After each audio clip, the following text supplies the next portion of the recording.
What light novels should you read this year? Join me and find out. That Man and His Manga. Hello and welcome to That Man. That is me merchandise, and today we are looking at some fantastic light novels that are worth reading in 2021. Now, when I first put this list together, I quickly realised that nearly all of them were Yen Press. That's not to say that Seven Seas and G Novel Club aren't putting out fantastic titles. I will get to them at a later video. But I thought, you know what? Yen Press do put out a lot of light novels, and there's a lot of great titles out there that people unfortunately are just missing out on. So here are 10 titles that I'm going to recommend you guys at least check out volume 1. But before we get into all of that, if you're new to the channel and love all things manga and collecting, from figures to anime and light novels, do me a favour and subscribe and ring that bell so you don't miss out on new weekly videos. Now, as you guys are probably aware, I'm only one person, so if there's a title on here that I haven't covered, let me know. I have tried to focus more on titles that released early this year or released late last year to keep in the whole 2021. I'm aware Konosuba and Overlord exist. I love them. I've done videos on them in the past, but these are specifically titles that I've just released or released late last year and are worth checking out. First up, let's look at Unnamed Memory. Unnamed Memory is an interesting title because it is purely a fantasy romance. We have none of that isekai that plagues us and that we will be talking about later on in this video. Instead, Unnamed Memory is about a crown prince who has his entire timeline, his entire family has been cursed, that his wife will die and the bloodline will die out. He discovers that there might be a chance to reverse this curse, and he climbs the tower of the witch that he feels that might be able to break the curse. When he discovers the beautiful, beautiful witch, he falls madly in love with her, and he thinks, hang on here, she'd be strong enough to withstand that curse. So he instantly asks her to marry him, and she's just like, who are you? I'm not going to just randomly marry you.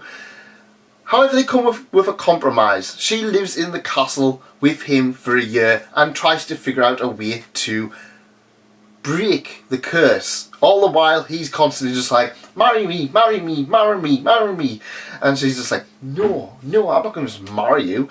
And I quite enjoyed this series. In fact, I really enjoyed this series. It was quite fresh to have a series that wasn't necessarily just a fantasy isekai, and rather being a fantasy romance. The next series is about the weakest hunter in mankind. That's correct. We are talking about Solo Leveling. Now, this is a title that was immensely hyped. It was hyped to the moon, and originally was a novel. Now, not necessarily a light novel, it's a Korean novel, whereas light novels tend to be more Japanese, but you know what, it's my video and I'm still going to recommend it to you guys anyway. Now, this is another one I did recently cover on the channel, and it's interesting. Now, a lot of the hype for this series comes to the manga or the manhwa, and please keep that in mind that as a standalone title, this is going to be a little bit different to what you expect. This is about the weakest hunter, Jinwoo, who, well, he doesn't have a lot of luck. He really struggles. He's, like I said, he's weak. He often ends up injured. He doesn't really have much luck at all. He is left for dead by some of his companions as he takes on some of the most powerful monsters ever. And when he's just about to die, a message appears in his head. Congratulations on becoming a player. And what I liked about this series was that it is a very easy read. This is essentially your wish fulfillment fantasy title. It's not an isekai. It's not an isekai. It takes place in the real world, in which dungeons have appeared in the real world and people go into the dungeons as hunters and they've got to try and make a living through that. And I like that aspect. I really like the fact that it was just kind of like, well, we're not going to do a fantasy world, we'll just kind of have this, the dungeons in there, make up what you want. And this is your usual protagonist getting stronger and stronger and stronger. Now, it's an interesting one because the manhwa has some absolutely exceptional, and I mean exceptional, visuals, which are sadly a little bit lost in the light novel. But don't think that of it as a bad thing. This is an incredibly easy read, and if you enjoy the story of Solo Leveling, you're going to have a good time with this one. It really expands on the world. There's a little bit of things in here that I didn't really kind of see mentioned as, or wasn't quite as touched on in the manhwa, and I really like that little bit of expansion. Plus it's plowing through things at a lot faster rate. I believe that this is the first 3 volumes of the manhwa, so yeah, there's a lot more content in this one than there is in the manhwa itself. So if you want to read ahead, if you love that, go check it out. If you want your traditional overpowered main character, yeah, you're going to have a fun time with this particular title. Next up we have Kushi Tachibana's Date Alive, or Date Alive, or Date Alive. I don't know. Don't know how to pronounce it. This was an interesting one because, again, this is a title that I feel a lot of people really asked for Yen Press. And even when Yen Press announced it, everyone was just like, yes! Yes! It's finally arrived! And I read it and, yeah, it was alright. I actually enjoyed my time with this one. I wasn't sure what to expect. And what I could probably see is it feels very much like early 2010s, and that is because when I read it I was instantly reminded of titles such as Infinite Dendrogram, you know, the usual kind of harem-y type aspect in the real world where a character, he's kind of not really that fantastic at doing stuff, but he has an army of beautiful women who do everything for him. That kind of aspect. And when I first started reading, I was just like, oh, I don't know if I'm going to enjoy it. I'm not huge on the harem kind of series, but I really enjoyed this one, and this was quite interesting. The story is about a young man, Shido, who, well, he lives in a world where there are these earthquakes and tremors, and there's a mysterious organisation, there's a mysterious force behind everything, and he soon discovers that it's all controlled by a young, beautiful girl. And another organisation who is trying to put a stop to all of this comes up with the plan that Shido will try to date this girl, and they use a lot of visual novel dating games and similar aspects to try and get him to go out with this girl, to try and think, well, you know, if we can calm her, then we can kind of control her, I suppose. And I quite like that aspect. I like that aspect of it. I like the whole dating sim part of it. It was an incredibly easy read. I think I read it in one sitting. I think there's about 170 pages. But it's also one that I liked it, and I would recommend you guys check it out. If you want something a little bit different from your usual power fantasy harem, I did like the whole dating aspect of it. However, it's one that I feel like I want to read a few more volumes on before I get a whole incredible opinion on it. Because as much as I like it, it's one of those titles where I feel like it could potentially fall apart, or it could become something masterful. This is essentially a first impressions of it because only volume 1's released. But yeah, go check it out. I enjoyed my time with volume 1, so I would recommend you guys at least give it that chance. Speaking of titles that have a harem kind of aspect and a protagonist who isn't too powerful. This is one that released late last year, and again it was another one that I feel it was on a lot of people's hype to read list. Now, I've only read volume 1 and I really enjoyed what I read of it. I even did a video on it, and I know you guys were really happy that I covered this one. And this title is High School DxD. Now, this is one that I really enjoyed. I had one aspect of it. I just thought this was, you know, your usual throwaway, ecchi kind of title, but I enjoyed it. I really enjoyed my time with it because it was one that it was you come for the ecchi, you stay for the plot. That's probably what I could probably see about it, and I liked that. I liked how they had this whole world building kind of aspect. They had this whole organization.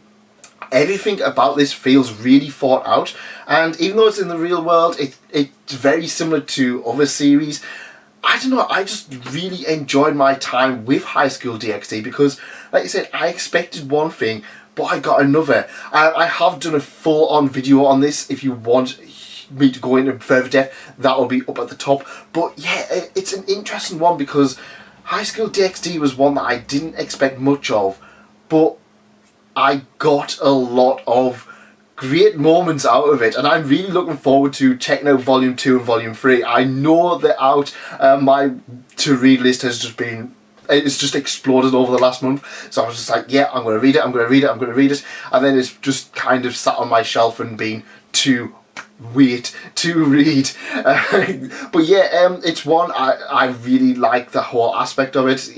Yeah, it's ecchi as well as kind of being solidly written, but it's a lot of fun and I would really recommend it for that whole aspect.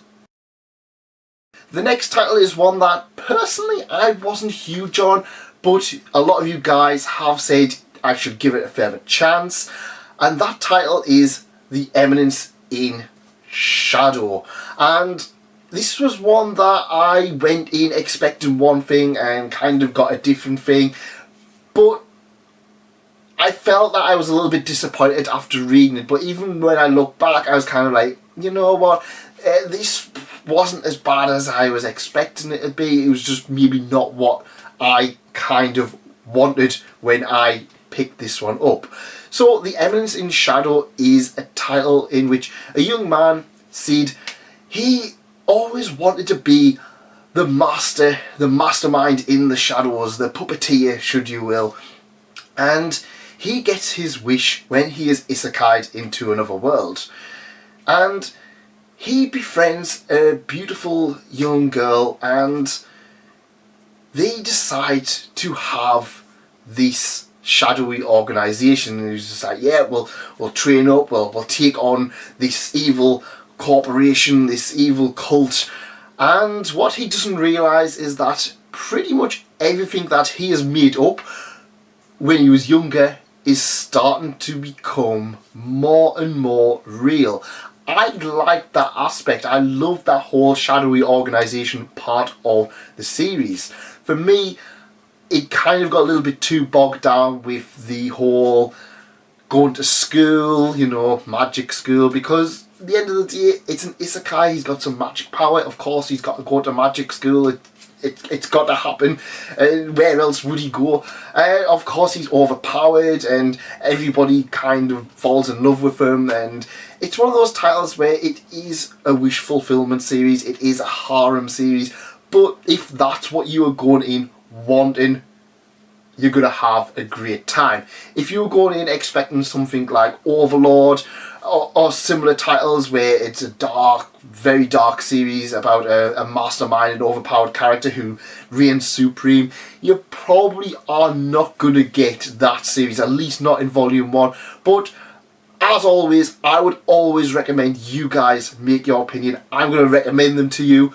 You guys make your own opinion and let me know in the comments what you think of the series, because that is so much important. I see a lot of people where they just take things as gospel. I'm a guy, I'm going to recommend things I like to you. I'm going to say things I don't like to you. But you guys make your own opinion on everything that you read, because I always love having those discussions with you. The next series is one that I just read a few days ago, in fact, and it's one that I didn't expect much of, but I really enjoyed, and that was Reign of the Seven Spellblades. So, what is Reign of the Seven Spellblades about? Essentially, it's Harry Potter with knights and samurai. That's right. Now, I'm not your biggest Harry Potter fan. When it first came out, I felt I was a little bit too old for it. However, I have come to appreciate the world building and everything around the actual setting of Harry Potter. I still don't like Harry Potter himself, but yeah, that's just one of those by-the-by things. Reign of the Seven Spellblades, you can see it's so inspired by Harry Potter. They go to Kimberly's Magic High School, which is essentially just Hogwarts, and everyone's all excited. They're all excited to go to this place. However, it's not quite as nice as people made it out to be. In fact, it's kind of what a normal person would probably think of Hogwarts. There's a lot of darkness in here. There's a lot of how shall we say it, mysteries, and those mysteries aren't necessarily positive. There's students go missing, decapitations, get murdered, and there's a lot of dark secrets in this castle. Now, what I liked about this was that the main cast were genuinely interesting. They were characters that I didn't feel like they were just there. I was like, oh, look at this, it's magical, it's lovely. Everyone kind of has an idea of what's already going on. They already know it's magic school. But I just liked how everyone was kind of different. There's some characters who go there for political reasons. There's other characters who just go there to better themselves. And there's this samurai girl who kind of just gets plucked out of nowhere and just thrown in there, and she's just kind of just like, I'm just here for the awesome battles. And it was just like, yeah, it's Hogwarts. I mean, Harry Potter had to fight every other day. So, yeah, knock yourself out. And I like this. I really like this one. I was quite surprised because I wasn't sure what to expect of it. But it is one that I picked up. And when I was reading it, I was just like, yeah, this one is going to be absolutely huge if it gets a really good anime adaptation. If it doesn't, it might struggle a little bit, but yeah, it was an interesting one. Go check this one out because I would really recommend it. I don't see many people talking about it, to be honest, which is a huge shame. The next series is a title that I've been wanting to read for some time. It's a title that, when I took my break from watching anime and reading manga, this title became immensely unpopular, and it's one that I really feel spearheaded a certain genre, and that title is Haruhi Suzumiya. I didn't realise that this was essentially a bunch of different stories all made up into one glorious whole, and it took me a while to kind of figure out in which order do I read these. Now, I've only read volumes 1 to 3, and I've got volume 4 already waiting to be read, but I wasn't sure whether this series would continue to be as good as people hyped it up to be. I was really pleasantly surprised, to be honest. I was really happy with how good this one was. It's about a young man who he's interested in this girl, Haruhi Suzumiya, she just wants to have fun with aliens and psychics and robots and spies, and she just thinks that the world is pretty boring as it is. What he doesn't realise is that pretty much everything that she wants does come true. And she is essentially a god. So if she's bored or she's wanting to do a certain thing, the world will kind of shape itself around her whims and desires to become that thing. And I really like that. Now, I've already read volumes 1 to 3, but I'm so excited to read more of it. Yen Press are releasing them, or well, I should say, they're re-releasing them, which is why I've decided to put them in this particular video. They're re-releasing them at a pretty breakneck speed. I believe they're doing 2 volumes a month, so I haven't ordered March's or April's releases, so I'm so far behind now, and it's one of those ones where I know there's an ending. I know it's going to go up to a certain point, so I'm kind of like, to be honest, I'm not really in a huge rush to read them. I'm just enjoying them as and when they come out, and as and when I pick them up. So the next one I've got is Disappearance, which I believe was a movie. So honestly, this is one that I wasn't sure whether or not the hype would be worth its time, but honestly, it is so worth the time to read it. I would really recommend it if you've ever been unsure. There's a reason why it was so popular years ago, and I still feel that works today. I still feel it does hold up rather well, so go check that one out. The next title is one I've literally just finished reading, and it was so good, and it's a title that I don't want people to sleep on. A lot of light novels, I feel like we either get basically slice of life or we get fantasy / isekai.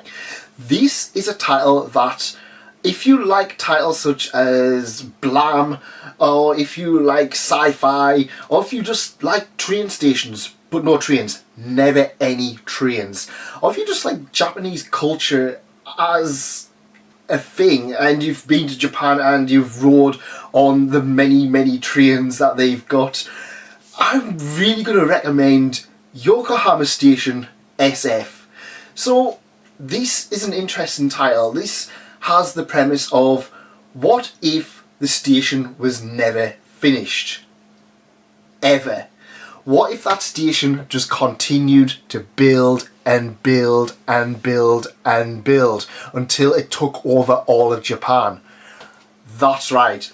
That's what Yokohama Station SF is about. And this station has just taken over all of Japan. It just completely builds and builds and builds. It's just self-maintaining, self-reliant, and it is essentially destroyed everything that's kind of in the country. Everything revolves around the station. There's people who live in the station who kind of like, they're pretty much given everything, but they're still kind of at the mercy of the automated turnstiles. And outside of the station, it's essentially a Mad Max / Fallout kind of inspired world where some people are surviving off what rubbish the station puts out. Others are just like desperately trying to fight back against the station. And I loved this particular title. Now there's only about 200 pages, if that, but it's one that I would really recommend. It's a one and done title, but it's just fantastic. A young man, he gets a Suica card. Well, it's a day pass, a 5-day pass, and he doesn't have a Suica card, which is obviously the currency of what they use to get around to the station and stuff like that. And I just love everything about it. It's one of those things. If you've been to a train station in Tokyo, or if you've been to a train station in Japan, one of those, you know that they're essentially a labyrinth with food courts and everything you can imagine inside it, and it having that idea of being taken over to the point that they don't need the trains anymore, and it's just kind of, there's just more and more stations just taking over everything, to the point that it's even taken over like Mount Fuji. I loved the entire idea of this, and it's one that I loved from start to finish. It is a really good read. I would really recommend checking it out. I do plan on doing a bigger video on this particular title because it is one that I really think people should check out. It's one and done. Go check it out. You won't be disappointed. The next series we're going to talk about is one that, again, it had an anime last year, and it was one that I think a lot of people really wanted to read on the back of the anime. It was one I was quite surprised with that didn't already have a release, and that title is, and now I know I'm going to pronounce this wrong, it is Bofuri, I Don't Want to Get Hurt, So I'll Max Out My Defense. This was so much fun. This was such a fun series. So this combines your usual overpowered character slash MMO title slash cute girl doing cute things, which we all know is a genre that I absolutely adore reading. Bofuri tells the story of a very inexperienced player. She doesn't really bother with RPGs, she just kind of goes in and wings it, and she just doesn't want to get hurt. And I feel like that was kind of a natural response to people, because at the end of the day, if you can experience pain, you don't want to get hurt. iShield 21 had an entire story about that, and I feel that's so human compared to just being super overpowered. And she puts all of her level up points into defense to the point that she starts getting some very unique skills, and I love that aspect. I mean, she does become stupidly overpowered. There is pages full of stats, there's pages full of forum chats, and it all mixes together to become a really fun title. Now, people have mentioned that the anime does expand on a few of these things. The anime is a little bit different to the light novel, but I wouldn't let that put you off. I really enjoyed this, and if you are a person who enjoys MMOs, or if you like the whole cute girls doing cute things kind of thing, you are going to have a fun time with this particular series. It is one that I just really enjoyed. I loved every moment, and I wasn't sure about it because, like I said, I read stuff like Eminence in Shadow, or I read Aria Fruta, and I read Solo Level, and I was just like, oh, it's gonna be something similar to that. It's like, it's gonna be this overpowered protagonist, and no, it is that, but I don't know. It just feels so much on a different level to those, that it just feels so fresh and unique. The main character, Maple, she is just a fun character. For example, she's just trying to play for fun. She's just trying to enjoy her time playing this game. Sure, she's became overpowered, and sure, looks like there's going to be people going to try and take her down, but she's just wanting to have a really good time, and there's none of this whole, oh, you got to defeat the Demon Lord, or it's like, oh, you got to kill everything, otherwise you're going to die, kind of thing. And I really appreciated that. It was really nice, and it felt a lot more relaxed compared to a lot of other series, which is, again, I can really appreciate that aspect. If you want a new overpowered fantasy MMO, cute girls doing cute things title, Bofuri needs to be number one on your list. Now, the final title we're going to talk about is one that so many people recommended to me, and I wasn't sure about it. When I looked at it originally, I was just like, I don't know, it might be a little bit too wish fulfillment for me, but I loved it when I tried it, and this title is The Angel Next Door Spoils Me Rotten. Now, this is a title about a young man who lives next door to this beautiful girl known as an angel, essentially. If you think of what I always imagined it when I was reading it, was essentially Umaru-chan's perfect outdoor aspect, and he comes across her one day. She's sitting by herself, it's raining, she's looking a bit miserable. He gives her his umbrella and just says, look, there you go, take that, just get out of the rain. My house is only like 2 doors like around the corner. And he does that little bit of kindness, and he just thinks, we're never going to speak to each other ever again. She's out of his league, they're in completely different worlds. And he soon discovers the next day she knocks on the door, and she's like, oh, here's your umbrella, and she says, like, oh, you're living in filth, oh, you're not eating properly. And they strike up this interesting relationship in which he starts to become a better person. This is much like bottom tier character, where he's kind of like he's a bottom tier character essentially, and she's just kind of with the kindness of her heart, she was just like, well, I don't want you to not eat something, because at the end of the day I would feel bad knowing you're next door and not having a proper meal. And then she's like, well, I make too much food anyway, have some food. And then she helps him tidying up. She's like, oh, well, if you do that, you're going to get hurt. And I really like this title. I was really surprised at how much I enjoyed it. It was a really relaxing series, and you know me.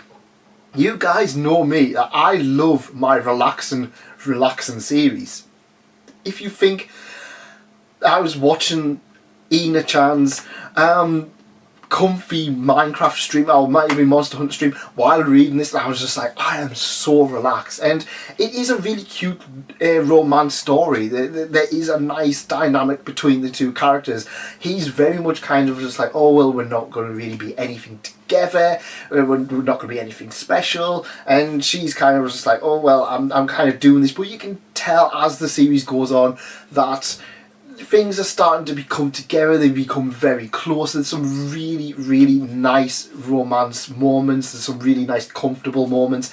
I'm led to believe that this series is due to get an anime later this year, so I would really encourage people to check it out. It is one that, because we've spoken a lot of fantasy isekai, or we've spoken a lot of overpowered characters, to read a title that is just kind of about a day-to-day romantic relationship between two people, I really appreciated that. And it wasn't anything too weird in it. It wasn't like, kind of like, for example, it wasn't like a romance where one of them's like overpowered and the other one's like a god, and it was just two genuine people who play games together, or they'll just go out and shop together. And it's that nice comfortable series that sometimes you really just need to read. Now, out of all of these, I believe that I know for a fact both Furi and Angel Next Door are top on my list to continue reading. The same with Haruhi, I'm going to continue with that. Everything else, I'm going to pick up as and when, because they are great titles and my to-read list is ridiculous.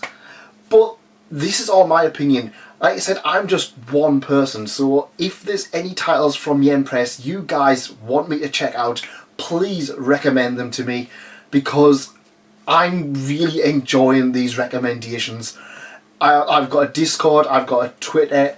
Follow me on there and shout at me to read series or whatever. I'm going to be more receptive to a series that only has 1 or 2 volumes at this point. I know people keep asking me to read Sword Art Online, but that is just a mammoth of a title that I just don't know where to start with. But maybe I will someday. But please, if you've got any recommendations as well, put them in the comments, share them with other people. Like I said, I'm here recommending them to them, and I want you guys to either read them, or if you don't like them, let me know, because at the end of the day, I appreciate people having their own tastes and their own experiences with these titles. That's why I've kind of tried to keep each one short, so I wasn't getting too spoilery.